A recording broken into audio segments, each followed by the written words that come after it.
Hello friends, good morning, જય શ્રી કૃષ્ણ. કેમ છો બધા? મજામાં ને? હું આશા રાખું છું કે તમે બધા મજામાં જ હશો. આપણા દિવસની શરૂઆત થઈ ગઈ છે તો આપણે આપણા બ્લોગની પણ શરૂઆત કરી દઈએ. અને રસોઈ થઈ ગઈ અને જો સરસ મજાનું ગુવાર બટેકાનું શાક કર્યું છે, રોટલી છે, પાપડ છે, સંભારો છે. તો હવે સાહેબનું ટિફિન ભરી દઈએ અને સાહેબે હમણાં ફ્રી થઈ જાય એટલે તમને મળે. ગુડ મોર્નિંગ, જય શ્રી કૃષ્ણ. કેમ છો બધા? મજામાં ને? મોજમાં જ રહેવાનું. જો આપણે નાહી ધોઈ દીવા બધી થઈ ગયા, કમ્પ્લીટ છે. મેડમ ટિફિન ભરે તો આપણે નાસ્તો કરી લઈએ. બરાબર ને મેડમ? તો નાસ્તો કરી લો, મારે તો મોડો કરવો હોય. હા, તમે તો અમે ક્યાં મારી બે એવું ના વાલ હોય તો તમારે કરી જ લેવો છે. મને સંભળાવો ના મેળા આવે અત્યારમાં. હું તો નકર રોજ કહું હાલો તો કે ના અટાણમાં ના આવે કે 8 વાગે. ના હાલો, આજ તો તમારે નાસ્તો કરી જ લેવો છે. હમણાં બતાવો આ તો ચોખ્ખું ને હમણાં. હાલો તો હું સાહેબ નાસ્તો કરી લઉં ને જવાનું મોડું થશે. હા, જો સાહેબે બેસી ગયા નાસ્તો કરવા અને આરોય આપણે બેસી ગયા. જો આપણે ભાખરી લઈ લીધી તો હવે આપણે સાહેબને જમી લે એટલે સાહેબની દુઃખ ના લાગે. નાસ્તો કરી લે. હાલો હવે અમે નાસ્તો કરી લઈ. બરોબર ને સાહેબ? હા, કેદું નો નથી કર્યો. હા હાલો હવે એમ કરી લે. જોઈ હું કે કેદું ના આરે નથી કર્યો. દુઃખ લાગી ગયું કા? ચાલો, પોણો વાગી ગયો, ઉત્સવે આવી ગયો અને નાહી ધોઈ લીધું અને હવે બે મારા દીકરાને જમવા બેસું. જમવાનું બધું કમ્પ્લીટ રેડી થઈ ગયું. શાક ગરમ થાય છે અને ઉત્સવ શું કરે છે એ જોઈએ. હાલો ઉત્સવ, જમવા નથી બેસવું ઉત્સવ? હાલો હાલો જમીને મારા દીકરા. ભૂખ નથી લાગી? લઈ ગઈ ને ભૂખ? હાલો જો અમારે તો આવે ને એટલે બેડ ઉપર તો ઉત્સવ બધું અસ્ત વ્યસ્ત કરી નાખે. જો બધું મમ્મીને ઠેકાણે મૂકવાનું હવે બધું. હા, હજી નાય ને આવ્યો, થાકી ગયો હોય. હવે કાલ રજા જ છે. હા જો મોટું થઈ ગયું. હાલ જમી લે. હાલો, રોંઢાના 4:45 વાગી ગયા અને ઉત્સવ હજી સૂતો છે જો હોલમાં. એટલે આપણે બહુ બોલવું નથી અને મારે હવે ચા પીવીને થોડીક ભૂખ લાગી એટલે નાસ્તો કરી લો. અને નાસ્તામાં છે ગાંઠિયા અને ચા. હાલો હવે હું થોડોક નાસ્તો કરી દઉં. ચાલો, ટાઈમ થયો છે 5:45 વાગ્યાનો અને આટલા કપડામાં આપણે ઇસ્ત્રી કરવાની છે. જો વિજયના 3-4 જોડી છે ને વાં ઉત્સવ હજી સૂતો છે. નહીતર તો ભારતી બેઠક ઉપર જ કરી નાખું. એટલે આજ આપણે છે ને નીચે કરવાની છે, બેડરૂમમાં. હોલમાં અમારે એમાં નીચે ઇસ્ત્રીનું દોરડું થોડુંક ટૂંકું પડે છે એટલે હવે અહીંયા કરી નાખું. એ ભલે સૂતો, કાલે ને રજા જ છે, જ્યારે ઉઠે ત્યારે આપણે આપણું કામ કરી લઈએ. ચાલો તો ડેડી આવી ગયા છે દુકાનેથી.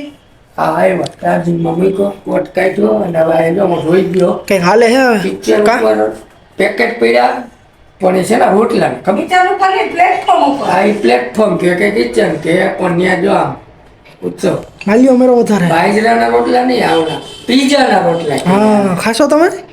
ખાધો નથી કોઈ દી ભાઈ જોઈ. પીઝા અમારે પીઝા ખાતા જ નથી બહારના.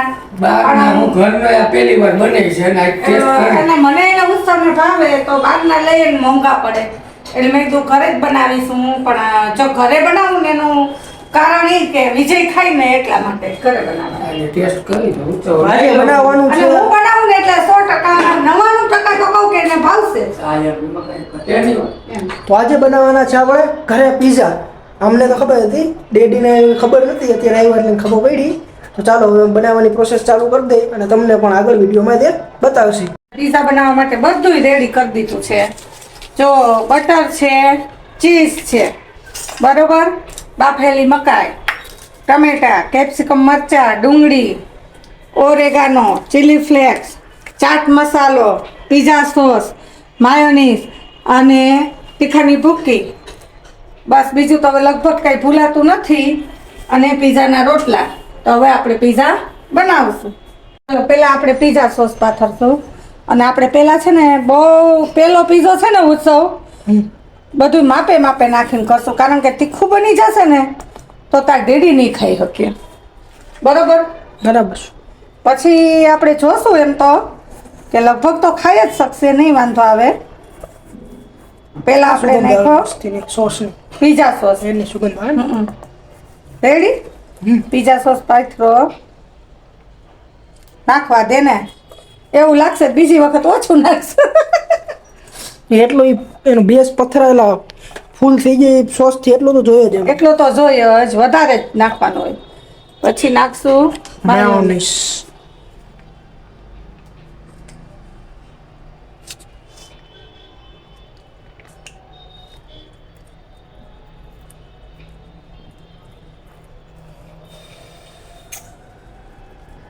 રેડી. પછી હવે આવશે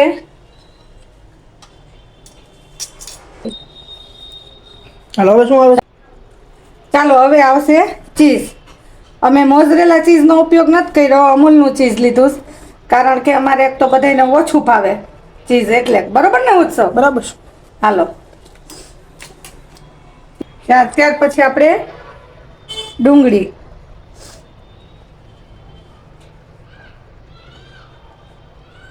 કારણ કે ડુંગળી ચડવામાં થોડીક એમ તો મેં ઝીણી ઝીણી સમારી, એટલે સરસ ચડી જાય.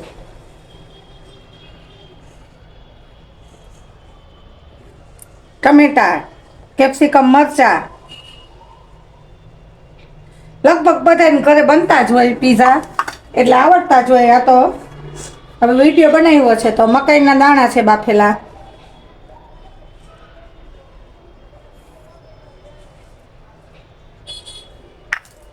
ચાલો આ ઓરેગાનો. ચીલી ફ્લેક્સ ઓછો નાખવું છો, એને તીખું લાગશે એટલે. આ છે ચીલી ફ્લેક્સ. બહુ નથી નાખવું, બીક લાગે મને. તીખાન ભૂકી ઓપ્શનલ છે, પણ નાખો તો ટેસ્ટ બહુ મસ્ત આવે, કઈ ઘટે નહીં. પછી ચાટ મસાલો.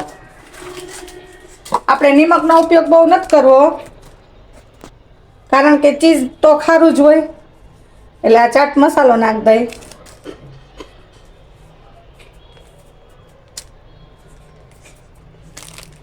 અને પાછું હજી એક વખત ચીઝ પાથરી દઈ. રેડી. તો આપણે ઓવન તો નથી, તો આપણે આવી આમાં થઈ જાય. નોનસ્ટિકની લોઢી જાડા તળિયાવાળી હોય ને એટલે થઈ જાય તેમાં ગેસે. હવે આપણે ગેસ કરી દઈ ચાલુ, અને ગેસ રાખવાનો ધીમો સાવ. પેલા સેટ ફૂલ કરીએ એટલે રોલી ટપી જાય. અને લોઢી તપી જાય અને આપણું બટર ઓગળી જાય. નાખો બટર. બીજું હું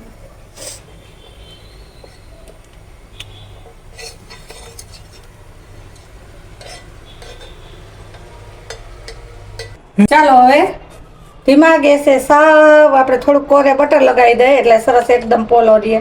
અંદર તો લગાવ્યું જ છે, બરોબર ને? હવે આપણે ગોળા ઢાંકણું અમારે છે સ્ટીલનું, પાણી નાનું પડે ને પીઝાનો રોટલો મોટો છે દેશી જુગાડ. નહીતર અમે ગોળા ઢાંકણું ઢાંકી દે. આપણે સ્ટીલનું પેલા આવતું જ, એટલે હવે આપણે આ કઢાઈ ઢાંકી દઈશું. માપો માપ. અને સાવ ધીમો ગેસ જો, સાવ એટલે સાવ સ્લો.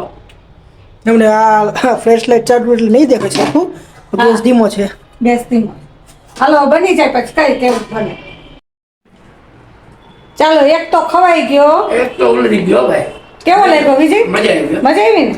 હાલો આ બીજો બની ગયો, ગરમ ગરમ ખાવા જ માંડો. જો ટેસ્ટ ફૂલ આવી જાવ, જોતા જ મોઢામાં પાણી આવી જાય ને એવો છે. હું છો કઈ મજા આવી? ખાવા માંડો. હાલો હું તાર ત્રીજો મૂકી દઉં. ચાલો હવે બીજો બધું ખવાઈ ગયું એટલે મારે ડેડી ને હજી મમ્મી તો એનો બનાવે છે. હજી એક બને છે, બે હજી કામ ચાલુ છે હજી. જો 6 ને 7 પીઝા બનાવ્યો બોલો. 7 એમાં મેં પણ એક પૂરો નહીં ખાતો હોય, એક ખવાઈ ગયું છે. ખવાય આ બે ને બબે હોય તો હાલો.